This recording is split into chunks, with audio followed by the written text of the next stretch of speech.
Hi, good evening ಎಲ್ಲರಿಗೂ. ಎಲ್ಲರದ್ದು coffee ಆಯಿತಾ? ನಂದು ಕಾಫಿ ಆಯಿತು. ಸೊ ನಾನು ಇವತ್ತು ನಮ್ಮ ಮನೆ ಹತ್ರ ಇರೋ ಪಾರ್ಕಿಗೆ ಬಂದಿದ್ದೀನಿ. ಸೊ ಇದು ಹೊಸ್ದಾಗೆಲ್ಲ ಇಂಪ್ರೂವ್ಮೆಂಟ್ ಮಾಡ್ತಾಯಿದ್ದಾರೆ. ಸೊ ತುಂಬ ದಿನ ಆಗಿತ್ತು ನಾನು ವಾಕ್ ಬಂದು. ಮಾರ್ನಿಂಗ್ ಟೈಮು ವಾಕ್ ಮಾಡೋದಕ್ಕೆ ನನಗೆ ಟೈಮ್ ಸಿಕ್ಕದಲ್ಲೇ ಇರೋ ಕಾರಣ ನಾನು ಈವ್ನಿಂಗ್ ಬಂದೆ.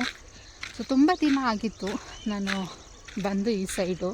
ಸೊ ಇವತ್ತು ಹಾಗೆ ವಾಕ್ ಮಾಡಿಕೊಂಡು ಎಲ್ಲ ನೋಡ್ಕೊಂಡು ಹೋಗೋಣ ಅಂತ ಅಂದ್ಬಿಟ್ಟು ಬಂದೆ. ಮನೇಲೂ ಸಹ ಬೋರ್ ಆಗ್ತಾಯಿತ್ತು. ಸೊ ಬನ್ನಿ, ನೈಬರ್ಸ್ ಅವರೆಲ್ಲ ವಾಕ್ ಮಾಡೋಕ್ಕೆ ದಿನ ಬರ್ತಾರೆ. ಸೊ ಒಂದು ಫ್ಯಾಮಿಲಿ ಬರ್ತಿದೆ ನೋಡಿ. ಆ್ಯಕ್ಚುಲಿ